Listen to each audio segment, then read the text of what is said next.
చలిలో మేకల కాపరి చిచ్చు. పక్షుల గ్రామంలో వ్యవసాయంతో పాటు పశుపోషణ కూడా ముఖ్యమే. కాని ఆ ఊరిలో మేకల్ని పెంచేది, మేపేది కేవలం చిచ్చుకాకి మాత్రమే.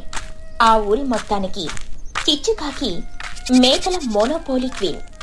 ఎవరికి మేక కావాలన్నా చిచ్చు దగ్గరికే వెళ్ళాలి. ఆమె చెప్పిందే రేటు. ఇలా చిచ్చుకాకి మేకల వ్యాపారం చేసి 2 చేతుల సంపాదిస్తూ గర్వంగా బ్రతుకుతుంది. ఇక సాయంత్రం వేళ చిచ్చుకాకి తన పెద్ద కొట్టంలో దర్జాగా మంచం వేసుకుని కూర్చుంది. ఆమె చుట్టూ వందలాది మేకలున్నాయి. పక్కనే ఆమె నమ్మకమైన బంటు, ఒక లావుపాటి కుక్క చింటూ పడుకునుంది. చిచ్చుకాకి డబ్బులు లెక్క పెడుతూ 5,000, 10,000, 50,000. అబ్బా, ఈ మేకల వ్యాపారంలో ఉన్న కిక్కు ఇంకెందులోనూ లేదు చింటూ. చూసావా, ఈ ఊర్లో మేకలు కావాలంటే నా కాళ్ళ దగ్గరికి రావాల్సిందే.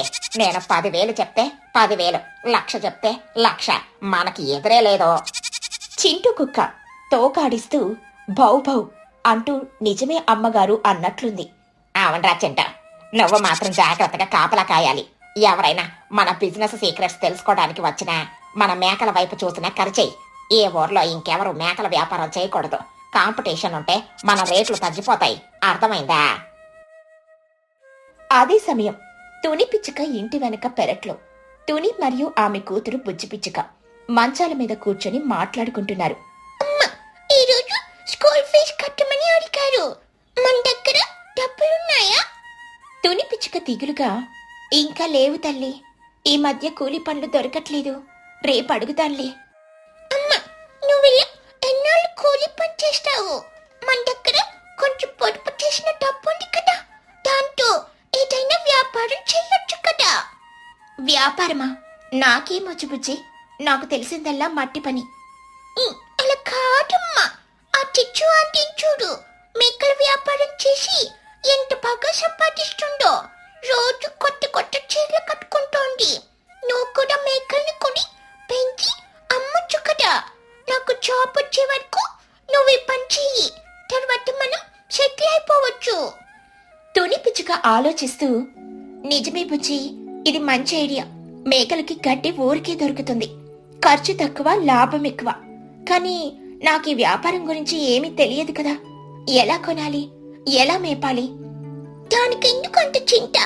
చిచ్చు ఆంటీ మన ఫ్రెండే కదా, వెళ్ళి అడిగితే సలహాలు చెప్తుంది. ఇప్పుడే వెళ్ళు. సరే సరే, ఇప్పుడే వెళ్ళి కనుక్కొని వస్తాను. తుని పిచ్చుక ఉత్సాహంగా చిచ్చు ఇంటికెళ్ళింది. అప్పుడే చిచ్చు మేకలను దొడ్లో తోలి తలుపులు వేస్తోంది. చిచ్చు చిచ్చు, పని అయిపోయిందా? అయిపోయింది తనే. ఏంటి ఇలా వచ్చావు ఈ టైంలో? ఏం లేదు చిచ్చు, ఒక సలహా అడుగుదామని వచ్చా. నేను కూడా నీలాగా మేకల వ్యాపారం చేద్దామని అనుకుంటున్నాను. నా దగ్గర కొంచెం డబ్బుంది. 4 మేకలు కొని పెంచి అమ్ముదామని. ఇందులో బాగా లాభాలున్నాయంట కదా. ఈ మాట వినగానే చిచ్చుకాకి గుండెల్లో రాయి పడింది. మనసులో ఇలా అనుకుంది, అమ్మ, తుని గనక మేకల వ్యాపారం పెడితే నా కస్టమర్లు సగం అటు వెళ్ళిపోతారు. పైగా తుని మంచితనానికి అందరూ అక్కడే కొంటారు. నా లాభాలకు గడ్డి పడుతుంది. దీన్ని ఇప్పుడే ఆపేయాలి. చిచ్చుకాకి పైకి మాత్రం నవ్వుతూ చాలా జాలిగా ముఖం పెట్టి, ఆహా, మేకల వ్యాపారమా? తుని, ఆ మైక్రాలువి నువ్వు. బయట జనాలు లాభాలని చెప్పుకుంటున్నారు, కానీ ఎందులో ఉన్న కష్టాలు నాకు మాత్రమే తెలుసు. అసలు లాభాలే ఉండవు తుని. అవునా? అదేంటి చిచ్చు, నువ్వు బాగానే ఉన్నావు కదా? బాగానే ఉండటమా? నా కాళ్ళు చూడు ఎంత వాచిపోయాయో. తెల్లవారుజామున 4 గంటలకే లేవాలి. సర్ది కట్టుకుని ఈ మేకలను తోలుకుని అడవికి వెళ్ళాలి. ఎండనక వాడనక చలి అనక రోజంతా తిరగాలి. ముళ్ళ పొదల్లో నడవాలి. పాముల భయం, తోడేళ్ల భయం. సాయంత్రం ఇంటికి వచ్చేసరికి ప్రాణం పోయినట్లుంటుంది. పోనీ ఎంత కష్టపడితే లాభం వస్తుందా అంటే అది లేదు. మేకలకు జబ్బులు వస్తాయి, మందులకు బోలెడు ఖర్చు. నా మాట వినుతుని, ఈ నరకం నీకొద్దు. వేరే ఏదైనా చిన్న వ్యాపారం చూసుకో. తుని పిచ్చుక చిచ్చు మాటలు నమ్మి భయపడిపోయింది. అమ్మో, ఇంత కష్టమా? నాకు తెలియదు చిచ్చు. నా వల్ల కాదులే రోజు అడవిలో తిరగడం. నా కూలి పని పెట్టు. మంచి సలహా ఇచ్చావు, థ్యాంక్స్. చిచ్చుకాకి లోపల పండుగ చేసుకుంటూ, అదే తుని, నీ మంచి కొరే చెప్తున్నా. ఇంటికి వెళ్ళి పడుకో. తుని ఇంటికి తిరిగొచ్చింది. ముఖం డల్గా ఉంది. ఏమైందమ్మా? చిచ్చు ఆంటీ ఏం చెప్పింది? వ్యాపారం ఎలా మొదలు పెట్టాలి? అమ్మో వద్దు పుచ్చి, ఆ వ్యాపారం మన వల్ల కాదు. చిచ్చు చెప్పింది అందులో లాభాల కంటే కష్టాలే ఎక్కువట. అడవిలో తిరగాలట, కాళ్ళు నొప్పులొస్తాయట, జబ్బులొస్తాయట. అమ్మో, నా వల్ల కాదని చెప్పింది. బుజ్జి పిచ్చుక కాసేపు ఆలోచించి, అమ్మా, నీకొక విషయం అర్థం కావట్లేదు. చిచ్చు ఆంటీ నీకు నిజం చెప్పలేదు. ఆవిడ చాలా తెలివైంది. నువ్వు కూడా వ్యాపారం పెట్టి ఆమెకు పోటీ వస్తుందని భయపడింది. అందుకే నిన్ను భయపెట్టింది. వ్యాపారంలో కష్టం ఉంటుంది, కానీ లాభం లేకపోతే ఆమె ఇన్ని రోజులు ఎందుకు చేస్తుంది? ఆమె మాటలు నమ్మకు. మనం ఖచ్చితంగా ఈ వ్యాపారమే చేద్దాం. అవునా, నిజంగానే మోసం చేసిందంటావా? ఖచ్చితంగా. నువ్వు భయపడుకో. మేకలను అడవికి తీసుకెళ్లడం కష్టమైతే నేను స్కూల్ లేనప్పుడు సాయం చేస్తాను. మనం తక్కువ మేకలతో స్టార్ట్ చేద్దాము. సరే బుజ్జి, నీ ధైర్యమే నా ధైర్యం. రేపే వెళ్లి మేకలను కొందాం. కానీ ఈ విషయం చిచ్చుకి తెలియకూడదు. అదే రోజు రాత్రి చిచ్చుకాకి తన మేకల కొట్టంలో ఒక మంచం వేసుకుని కూర్చొనుంది. ఆమె పక్కన ఆమె నమ్మకమైన కుక్క చింటూ కూర్చొనుంది. చిచ్చు ముఖంలో ఆందోళన కనిపిస్తుంది. చిచ్చుకాకి తనలో తాను గొనుక్కుంటూ, అమ్మా, ఆతోనే గాని మేకల వ్యాపారం చేస్తానంది. అది కూడా మన ఊర్లో ఉంటాం, నా ఇంటి పక్కనే ఉంటాం. నాకు కాంపిటీషన్ గా పెడదామనుకుంటోంది. ఎంత ధైర్యం దానికి! అసలు ఈ డిస్ట్రిక్ట్ లోనే మేకల వ్యాపారంలో తోపు తురుము ఎవరంటే మనమే. అలాంటిది నా దగ్గరికి వచ్చి సలహా అడుగుతుందా? చిచ్చుకాకి పక్కనే ఉన్న కుక్క వైపు చూసింది. పరే చింటుగా, వింటున్నావా? మనకు పోటీ వస్తోందట. మనం జాగ్రత్తగా ఉండాలి. ఇదిగో, ఈ రోజు నుండి నువ్వు కళ్ళు ఆర్పకుండా మేకలను కాపలా కాయాలి. మనం మన స్థానాన్ని కాపాడుకోవాలి. చిచ్చుకాకి అక్కడే మంచం మీద దుప్పటి కప్పుకొని పడుకుంది. మేకల మధ్య నిద్రపోవడమే ఆమెకు ప్రశాంతత. అలా కొన్ని రోజులు గడిచాయి. మెల్లగా చలికాలం మొదలైంది. పొగమంచు కురుస్తోంది. అయినా సరే చిచ్చుకాకి చలిని కూడా లెక్క చేయకుండా తన మేకల సామ్రాజ్యాన్ని కాపాడుకోవడానికి రోజు అడవికి వెళ్తూ వాటిని మేపుతూనే ఉంది. ఆమెకు చలి కంటే డబ్బు మీదే ధ్యాస ఎక్కువ. అలా కొన్ని రోజులు గడిచాయి. ఒకరోజు చోటు చిలుక ఇంట్లో ఒక చిన్న ఫంక్షన్ ఉంది. బంధువులొచ్చారు. వాళ్లకు నాన్ వెజ్ భోజనం పెట్టాలని చోటు అనుకుంది. తుని, మనకొక మేక కావాలి. పద, చిచ్చు ఇంటికి వెళ్లి కొనుక్కుందాం. తుని చోటు కలిసి చిచ్చు ఇంటికెళ్లారు. చిచ్చు, మా ఇంట్లో చుట్టాలొచ్చారు. ఒక మంచి మేక కావాలి. రేట్ ఎంత? రండి రండి. ఏ మేక కావాలి? ఇదిగో, ఈ మేక చూడు, చాలా బాగుంటుంది. దీని రేటు 6,000 రూపాయలు. చోటు చిలుక షాక్ అయ్యి, ఏంటి 6,000? చిచ్చు, మొన్ననే కదా ఇదే సైజ్ మేకను 4,000కి ఇచ్చావు. అప్పుడే 2,000 పెంచేశావా? అప్పుడు వేరు, ఇప్పుడు వేరు చోటు. ఇప్పుడు చలికాలం. ఈ చలిలో నేను మేకలను అడవికి తీసుకెళ్లి మేపాలి. నా కష్టానికి తగిన ఫలితం ఉండాలి కదా. పైగా మార్కెట్లో మేకల షార్టేజ్ ఉంది. అదేంటి చిచ్చు, కాలం మారితే మేక రేటు కూడా పెరుగుతుందా? ఇది మరీ అన్యాయం. పోనీ ఆ పక్కనున్న చిన్న మేకెంత? అదా, అది స్పెషల్ బ్రీడ్లే. దాని రేటు 10,000 రూపాయలు. 1 రూపాయి కూడా తగ్గను. అమ్మో, నువ్వు మరీ దోచుకుంటున్నావు చిచ్చు. మేము నీ ఫ్రెండ్స్ అని కూడా చూడవా? ఈ ఊర్లో ఇంకెవరు మేకలు అమ్మట్లేదనే ధైర్యంతో ఇలా రేట్లు పెంచేస్తున్నావు. చిచ్చుకాకి పొగరుగా, అవును, నేనే రానిని ఇక్కడ. ఇష్టమైతే కొనండి, లేకపోతే గడ్డి ఏరుకొని తినండి. మీరు కొనకపోతే ఇంకొకరు కొంటారు. ఏం చేస్తాం తుని, వేరే దారే లేదు. చుట్టాలొచ్చారు అని అయిష్టంగాని 6,000 ఇచ్చి మేకను కొనుక్కొని వెళ్ళింది. తుని పిచ్చుక తన మనసులో, ఇది మరీ అన్యాయం. పేదవాళ్ళని ఇలా దోచుకోకూడదు. నేను రేపే వెళ్లి వేరే ఊరు నుండి మేకలు తెస్తాను. చిచ్చు కంటే తక్కువ రేటుకే అమ్ముతాను. అప్పుడే ఆమెకు బుద్ధొస్తుంది. ఇక మరుసటి రోజు తుని పిచ్చుక పక్క ఊరికి వెళ్లి తాను దాచుకున్న డబ్బుతో 2 పెద్ద మేకలను కొనుక్కుని వచ్చింది.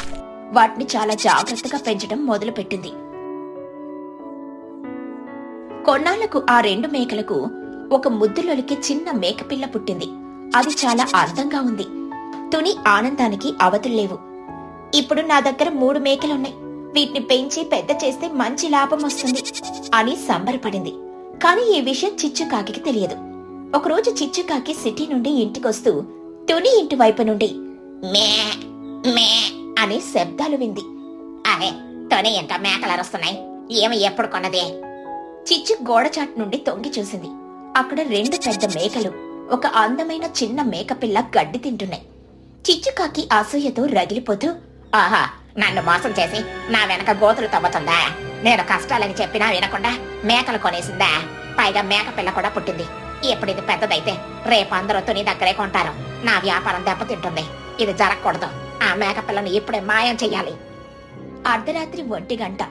అందరూ నిద్రపోతున్నారు. చిచ్చుకాకి దొంగలా తుని ఇంటి వెనుకకు వచ్చింది. మెల్లగా మేకల పాకలోకి దూరింది. తల్లి మేక నిద్రపోతోంది.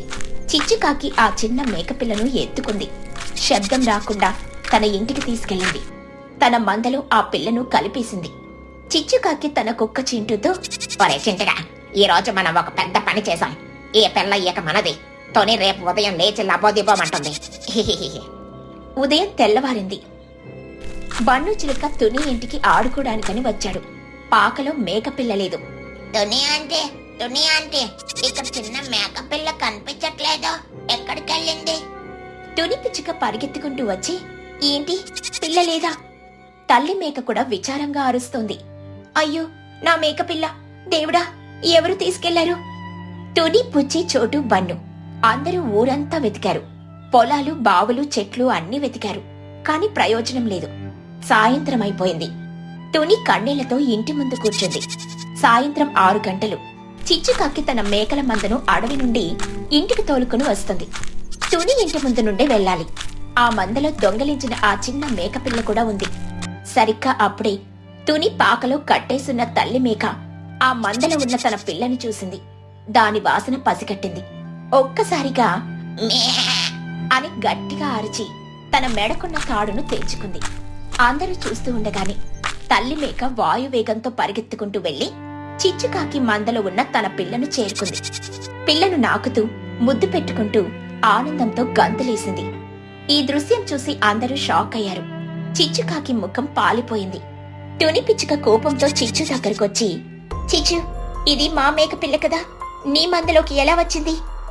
చిచ్చుకాకి తడబడుతూ, ఏంటి ఇది మీద? కాదు, ఇది నాదే. నా మేకల్లో ఒకదానికి పుట్టింది. నీ మేక దీని దగ్గరకు వచ్చింది అంతే. అబద్ధాలు చెప్పుకో చిచ్చు, నీకసలు బుద్ధుందా? మా మేక తాడు తెంచుకుని మరీ ఆ పిల్ల దగ్గరకు వచ్చింది. యజమానులకు తెలియకపోవచ్చు కానీ కన్న తల్లికి తన బిడ్డెవరో తెలియదా?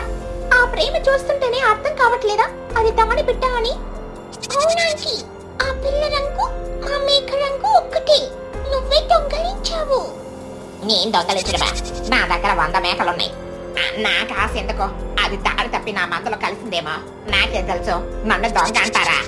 అని గట్టిగా అరుస్తూ కవర్ చేసుకోవడానికని ట్రై చేసింది. గొడవ పెద్దదవుతుంది. అప్పుడు మన స్మార్ట్ బన్ను చిలుక ముందుకొచ్చాడు. ఆపండి, గొడవెందుకు? నిజం నిప్పులాంటిది, బయటపడుతుంది. అంటే నువ్వు దొంగతనం చేయలేదని బుకాయిస్తున్నావు కదా, అయితే నిరూపిద్దాం. ఇది ఎలా నిరూపిస్తావరా? మన ఊరి మధ్యలో ఉన్న కరెంటు స్తంభానికి మొన్ననే పంచాయతీ వాళ్ళు సీసీ కెమెరా పెట్టించారు, గుర్తుందా? ఆ కెమెరా మీ ఇంటి వైపు, తుని ఆంటీ ఇంటి వైపు కూడా చూస్తుంది. అందులో రికార్డింగ్ చెక్ చేద్దాం. రాత్రి ఏం జరిగిందో తెలిసిపోతుంది. ఈ మాట వినగానే చిచ్చుకాకి చెమటలు పట్టాయి. అమ్మా, సీసీ కెమెరా ఉందన్న విషయం మర్చిపోయానే అని అనుకుంది. పదండి, సర్పంచ్ గారి ఆఫీస్కి వెళ్దాం, ఫుటేజ్ చూద్దాం. అందరూ సర్పంచ్ ఆఫీస్కి వెళ్లారు. ఊరి పెద్ద మహిగ్రద్ద కంప్యూటర్లో ఫుటేజ్ ప్లే చేసింది. వీడియోలో రాత్రి 1 గంట చిచ్చుకాకి దొంగల తుని ఇంట్లో దూరి మేకపిల్లను ఎత్తుకెళ్లడం క్లియర్ గా రికార్డ్ అయింది. వీడియో చూడగానే ఊరి జనమంతా చిచ్చుకాకిని అసహించుకున్నారు. చిచ్చు, ఛీ, నీకు ఎంత బుద్ధి తక్కువ! డబ్బు కోసం పోటీ తట్టుకోలేక ఎంత నీచమైన పని చేస్తావా? ఒక తల్లిని బిడ్డని వేరు చేస్తావా? నువ్వు స్నేహితురాలివి కాదు, నమ్మక ద్రోహివి. ఇన్నాళ్ళు మమ్మల్ని దోచుకున్నావు, ఇప్పుడు దొంగతనం కూడా చేశావు. చిచ్చుకాకి తల వంచుకుని ఏడుస్తూ, నన్ను క్షమించండి. తొని వ్యాపారం చేస్తే నా లాభాలు పోతాయని భయపడ్డాను. అందుకే ఇలా చేశాను. తప్పు చేశాను. క్షమాపణలు లేవు. ఈ రోజు నుండి ఊర్లో ఎవరు చిచ్చు దగ్గర మేకలు కొనకూడదు. అందరూ తుని దగ్గరే కొనాలి. తుని న్యాయంగా వ్యాపారం చేస్తుంది. ఆ రోజు నుండి చిచ్చుకాకి వ్యాపారం దెబ్బతింది. ఆమె దగ్గర ఎవరు కొనడం మానేశారు. తుని పిచ్చుక నిజాయితీగా తక్కువ రేటుకి మేకలను అమ్మింది. కొన్నాళ్లకు తుని దగ్గర పెద్ద మంద తయారైంది. ఆమె అందరికీ సాయం చేస్తూ గొప్ప వ్యాపారవేత్తగా ఎదిగింది. చిచ్చుకాకి తన తప్పు తెలుసుకుని మారిపోయింది. చలిలో సమోసా విందు. గ్రామంలో కార్తీక మాసం వెళ్లిపోయి డిసెంబర్ చలి ప్రవేశించింది. సాయంత్రం 5 గంటలకే చీకటి పడుతోంది. పొగమంచు దట్టంగా కురుస్తోంది. సాయంత్రం 6 గంటలు. బయట చలిగాలులు జుయ్యి జుయ్యమని వీస్తున్నాయి. తుని పిచ్చుక రోజంతా పొలంలో కష్టపడి నడుము నొప్పులతో ఇంటికొచ్చింది. కాసేపు పడుకుందామని అనుకుంది.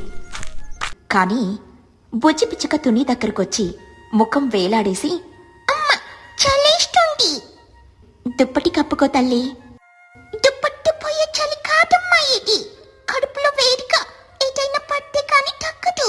నాకు దోశ కావాలి. వేడి వేడి నెయ్యి దోశ, అల్లం పచ్చడి కావాలి. తుని పిచ్చుక అలసటగా, బుజ్జి ఇప్పుడు దోసపిండి రుబ్బాలి, అది నానాలి. నా వల్ల కాదు తల్లి. పొలంలో పని చేసొచ్చాను కదా, ఈ రోజుకి ఉప్పా తిని పడుకో. వద్దు, ఉప్మా అంటే నాకు జ్వరం వస్తుంది. నాకు దోశ కావాలి, లేకపోతే నేను అన్నం తినను అని అలుగుతూ కూర్చుంది. తుని పిచ్చుకకు కూతుర్ని చూసి జాలేసింది. నడుము నొప్పిని పక్కన పెట్టి లేచి దోసపిండి రెడీ చేయడం మొదలుపెట్టింది. తుని పిచ్చుక గరిటె తిప్పుతూ, సరేలే రాక్షసి, వేస్తున్నానుండు. అదే సమయంలో చోటు చిలుక ఇంట్లో ఇంకా పెద్ద యుద్ధం జరుగుతోంది. బన్ను చిలుక కింద పడి దొర్లుతూ, అమ్మా నా నాలుక చచ్చిపోయింది. దానికి షాక్ ట్రీట్మెంట్ ఇవ్వాలి. నాకు మిర్చి బజ్జీ కావాలి. బండి మీద అమ్మేలాంటి బజ్జీలు కావాలి. ఒరే పనుగా, ఇప్పుడు శనగపిండి కలపాలి, నూనె కాగాలి. అప్పు చాలా పనిరా. నేను పొలం నుండి ఇప్పుడే వచ్చాను, కాళ్ళు లాగుతున్నాయి. రేపు చేస్తానులేరా. రేపు కాదు, ఇప్పుడే. నా కడుపులో ఎలుకలు ధర్నా చేస్తున్నాయి. మాకు బజ్జీ కావాలి, లేకపోతే బన్నుని తినేస్తామని నినాదాలు చేస్తున్నాయి. నువ్వు చేయకపోతే నేను ఆకలితో పోతాను.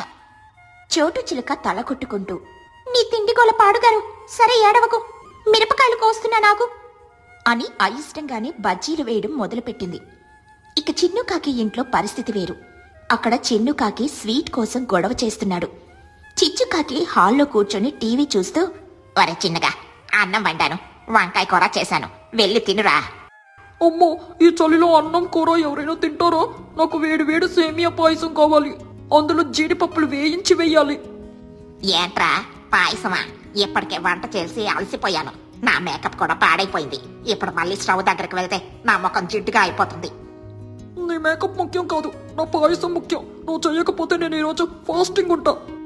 అమ్మో, నువ్వు ఫాస్టింగ్ ఉంటే సన్నపడిపోతావు. సరేలే, చేస్తున్నా. నీకోసం నా అందాన్ని త్యాగం చేస్తున్నా. ఇలా ఎవరి ఇళ్లల్లో వాళ్ళు పిల్లల పోరు పడలేక అలసిపోయినా సరే మళ్ళీ వంటలు చేసుకున్నారు. ఆ రాత్రికి తల్లులందరూ నడుము నొప్పులతో పడుకున్నారు. మరోపక్క లూసీ పావురం మరియు మహీగ్రద్ద ఒకే ఇంట్లో ఉంటున్నారు. వాళ్ళిద్దరికీ పెళ్లి కాలేదు కాబట్టి రూమ్మేట్స్ గా ఉంటున్నారు. రాత్రి 8 గంటలయ్యింది. ఇద్దరూ ఆకలితో ఉన్నారు. మహి, ఆకలేస్తుంది, వెళ్ళి వంట చెయ్యి, ఈరోజు నీ వంతు. ఏంటి నా వంతా? నిన్న నేనే చేశాను కదా, ఈ రోజు నీ వంతు, వెళ్ళి కిచిడి చెయ్యి. నేను చెయ్యను. నేను పొలంలో గట్లు మోసొచ్చాను. నా రెక్కలు పని చెయ్యట్లేదు, నువ్వు చెయ్యి. నేను కూడా పొలంలో విత్తనాలు చల్లి మరీ వచ్చాను. నా నడుము విరిగిపోతుంది. నువ్వు చెయ్యకపోతే ఇద్దరం పస్తులు పడుకుందాం. అలాగే పడుకుందాం, ఎవరికి నష్టం? నాకేం కాదు. ఇద్దరూ కోపంగా చేరోవైపు తిరిగి పడుకున్నారు.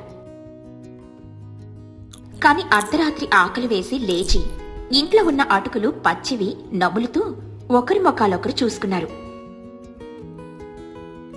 ఇక మరుసటి రోజు ఉదయం అందరూ పొలానికి వెళ్లే దారిలో ఒక పెద్ద వేప చెట్టు కింద కలిశారు. అందరి ముఖాలు డల్గా ఉన్నాయి, కళ్ళు ఉబ్బున్నాయి. ఏంటి చిచ్చు, కళ్ళు ఎర్రగా ఉన్నాయి, నిద్రపోలేదా? నిద్ర అది నా కలలో కూడా లేదు తుని. రాత్రి మా చిన్నగాడు పాయసం కావాలని ఏడ్పించాడు. అది చేసి గిన్నెలు కడిగి పడుకునేసరికి 12 అయ్యింది. నా బాధ కూడా అంతే చిచ్చు. బన్ను కాడికి బజ్జీలు వేసి వేసి నా చేతులు నూనె వాసన వస్తున్నాయి. పొలం పని కంటే ఈ వంట పని ఎక్కువైపోతుంది. మీరైనా నయం. మా ఇంట్లో అయితే వంట ఎవరు చెయ్యాలనే గొడవలో ఇద్దరం పచ్చి అటుకులు తిని పడుకున్నాం. అందరూ తమ బాధలు చెప్పుకున్నారు. అప్పుడు తుని పిచ్చుక ఒక ఐడియా ఇచ్చింది. ఫ్రెండ్స్, మనందరిది ఒకే సమస్య. పొలం నుండి అలసిపోయి వచ్చాక వంట చేయలేకపోతున్నాం. పిల్లలు, మనం అందరం వేడివేడిగా తినాలని ఆశపడుతున్నాం. అందుకే నాకు ఒక ఆలోచన వచ్చింది. ఏంటది తుని అని అందరూ అడుగుతారు. మనం కమ్యూనిటీ కిచెన్ పెడదాం. అంటే రోజుకొకరు వంట చేయాలి. ఎవరి వంతుంటుందో వాళ్ళు సాయంత్రం 5 గంటలకి పొలం నుండి ఇంటికెళ్ళిపోవాలి. మిగతా వాళ్ళు 6 గంటల వరకు పని చేస్తారు. వంట చేసేవాళ్ళు అందరికీ సరిపడా వండాలి. రాత్రికి అందరూ ఆ ఇంటికెళ్ళి భోజనం చేయాలి.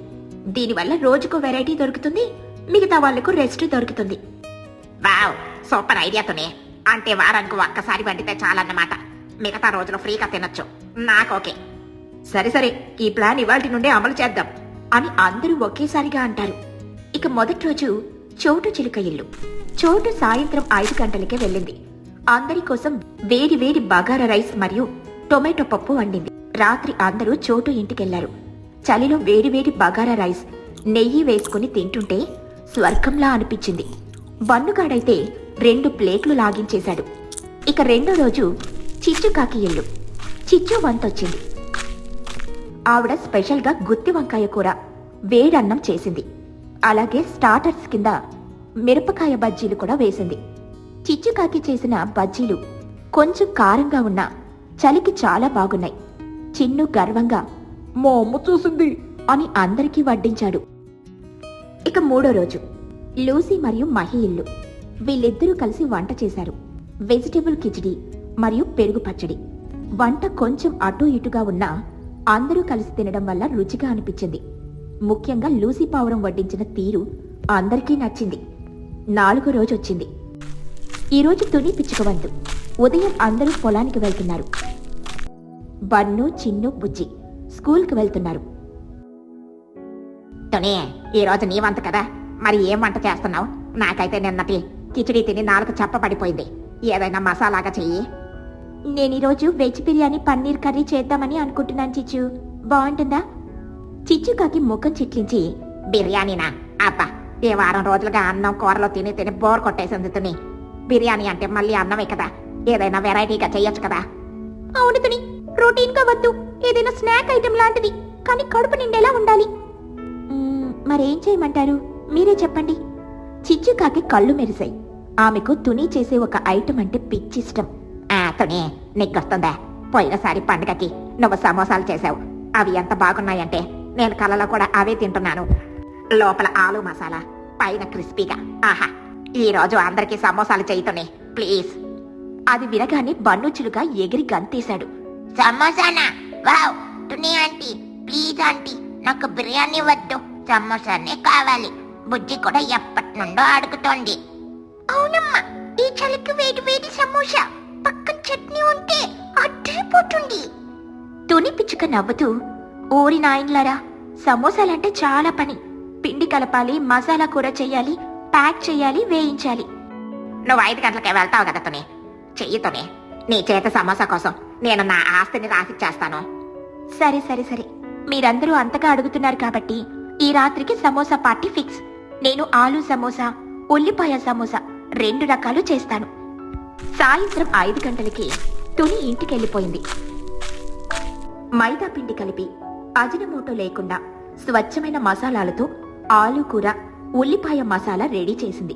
చిన్న చిన్న త్రిభుజాకారంలో సమోసాలను చుట్టింది. నూనెలో వేయడం మొదలుపెట్టింది. రాత్రి 7:30 గంటలు. బయట ఉష్ణోగ్రత పడిపోయింది. చలిగాలులు విపరీతంగా వీస్తున్నాయి. అందరూ తుని ఇంటికొచ్చారు. తుని ఇల్లు చిన్నదైనా సమోసా వాసనతో నిండిపోయింది. బన్ను చిలుక లోపలికొస్తూనే, అమ్మా, వాసనతోనే సగం కడుపు నిండిపోయింది. తుని ఆంటీ, నేను వచ్చేసా. తుని, నాకు బాగా ఎర్రగా కాలిన సమోసా కావాలి. పక్కన టొమాటో సాస్ ఉందా? అన్నీ ఉన్నాయి చిచ్చు, కూర్చోండి. అందరూ తుని ఇంటి హాల్లో కింద చాపలు వేసుకుని గుండ్రంగా కూర్చున్నారు. మధ్యలో ఒక పెద్ద గిన్నె నిండా వేడి వేడి సమోసాలు, పక్కన పుదీనా చట్నీ, సాసు ఉన్నాయి. ఇదిగోండి వేడి వేడి సమోసాలు, జాగ్రత్తగా తినండి, లోపల స్టఫింగ్ కాలుతుంది. లూసీ పౌరం ఒక సమోసా తీసుకుని సగం కొరికి, అద్భుతం తుని, బయటున్న క్రిస్పీ లేయర్, లోపల మెత్తటి ఆలు, పర్ఫెక్ట్ కాంబినేషన్. నిజమే, ఈ ఉల్లిపాయ సమోసా అయితే ఇంకా బాగుంది, కరకరలాడుతుంది. తుని, నువ్వెప్పుడైనా సమోసా షాప్ పెట్టుకో, కోట్లు సంపాదిస్తావు.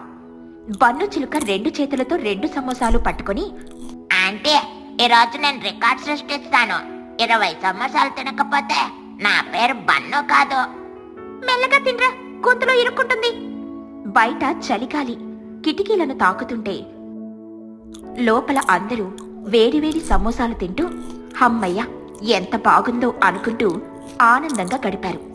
అన్నం కూరలు ఇచ్చే తృప్తి కంటే ఈ స్నాక్ పార్టీ వాళ్లకు ఎక్కువ కిక్కిచ్చింది.